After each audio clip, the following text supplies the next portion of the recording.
Hi, I'm Kristen and I work with pregnant mamas all over the world as a pregnancy coach, helping you go from anxious and overwhelmed to enjoying your pregnancy, preparing for a sacred birth, and being able to give your baby that beautiful beginning that you're dreaming of. Today, let's talk about the best ways to prevent postpartum hemorrhage. Postpartum hemorrhage is something that most moms worry about, and in reality, it is one of the most legitimate fears that pregnant moms can have. The good news is that it's something that you can take a lot of steps to prevent. Many moms think it's just an unlucky thing that happens, right? If I'm unlucky, I'm going to bleed a lot and there's an emergency and oh my gosh, what am I going to do? And that's one of the things that leads a lot of moms to think, well, I've got to be at the hospital or I've got to have a super medically managed birth. The truth is there are many things that you can do to help prevent postpartum hemorrhage from happening. In fact, there are some ways that having a super medically managed birth can increase the chances of postpartum hemorrhage, and understanding that can help you prevent that from happening as well. So the first thing is during pregnancy, diet. Staying healthy and low risk during your pregnancy is crucial to preventing postpartum hemorrhage. This is probably the number one thing that I work on with pregnant clients outside of the spiritual, emotional support that they need to prepare for a healthy pregnancy and a good birth. But that diet, that very practical step of being well nourished. There is so much misinformation out there about pregnancy diet. Most women have no clue how to eat for pregnancy and no clue what happens to their bodies during pregnancy. During pregnancy, every single system in your body changes. That's your circulatory system, your muscular system, your endocrine system, which is your hormones, your respiratory system. You get the picture. It all changes. Every single one. And your circulatory system is actually what facilitates those changes in all of the rest of your body. Your blood supply expands by about 60%. The way that blood supply expansion happens is facilitated by your diet. So your diet is essential to that expansion. Now, as you can imagine, when you're giving birth to a baby, having 60% extra blood on board could be useful because every birth you're going to lose some blood. And if you've got 60% extra, you've got some extra to lose, right? But that's not the only thing that's going on with that blood supply expansion. When you have that increased blood supply, it's able to nourish every other part of your body, including your uterus, the placenta, your baby. Overall, what you're doing is eating for physical performance. Just like athletes need to eat an optimum diet so that they can perform optimally, when you eat well and prioritize the right things in your diet, your body can perform optimally well during labor and birth. Outside of diet, the next thing that you want to think about is hormones. We know that labor is about 3 stages, an opening to 10 centimeters, and the baby coming down through the birth canal, and all of that jazz. But the reality is there's a lot more going on than that, because labor and birth, like any other physiological process, are complex, and we don't understand all of the complexities of labor and birth. But thanks to many researchers who are doing work right now, we know more about the hormonal interplay of childbirth.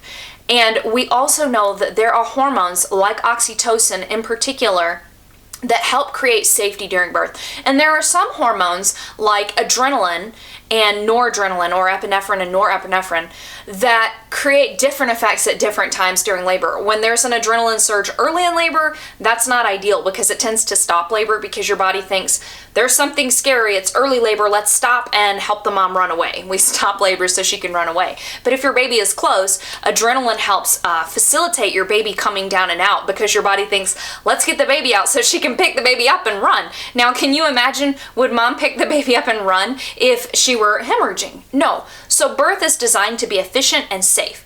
And hormones like oxytocin, like adrenaline at the right time in birth, those hormones help facilitate the safety of birth. Oxytocin does many things during labor and birth. Its primary job is to cause uterine contractions to occur. Natural oxytocin also crosses the blood-brain barrier, and it gives you pain-relieving effects, and it has other powerful effects. Synthetic oxytocin like Pitocin and Syntocinon can be life-saving in a situation where there's postpartum hemorrhage because an injection of Pitocin can help stop a postpartum hemorrhage. But when given early in labor or to begin labor, inducing or augmenting labor, they can actually undermine the body's safety mechanisms for labor because they cause contractions that are longer and stronger than normal, and synthetic oxytocin cannot cross the blood-brain barrier, so you don't get those other positive effects that come on. So while I do want to acknowledge that at times Pitocin can be life-saving, particularly if a mom is bleeding, and an injection of Pitocin is something that most midwives carry, including home birth midwives, it is also true that having those hormones at their optimal levels from the beginning of your birthing time to the end is really, really important. Now, how do you do that? First of all, don't go to the hospital too soon. Don't call the birthing team in too soon.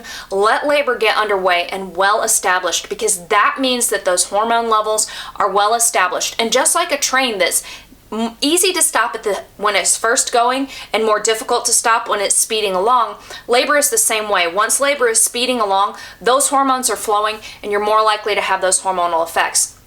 When you push your baby out, what happens is your baby comes up into your arms and there is so much oxytocin in the air that everybody in the room will get a contact high. And this is a time that is a lovely and wonderful time for you to cuddle your baby, snuggle your baby. Breastfeeding helps, but you don't have to. Just having your baby nuzzling and licking on your breasts and on your chest and skin to skin with you, and you smelling baby's head, all of those things set off those positive hormonal effects that really help you and your baby and help boost those oxytocin levels that help shear the placenta off the wall of the uterus and cause the uterus to contract down, which is what stops bleeding. So those things help. Another thing that can really help just prior to that time is mother-directed pushing.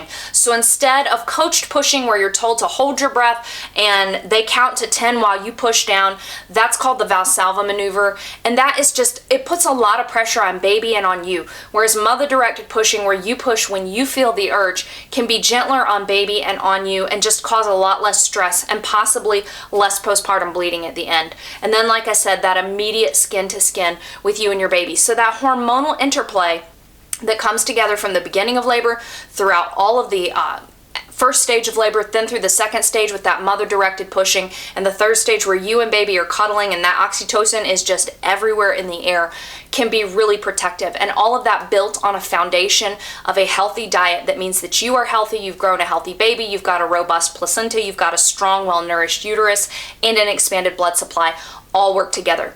Like I said, I work with pregnant mamas all over the world, helping you to get that foundational diet right where you need it, helping you to do the work, that mental, emotional, spiritual work to be ready for labor and birth, the practical preparation, knowing when should I go in or when should I call my midwife. All of that is stuff that I work with my clients on so that you know that you are having a low-risk pregnancy and you are preparing for that beautiful birth of your dreams. I would love to sit down and chat with you about that.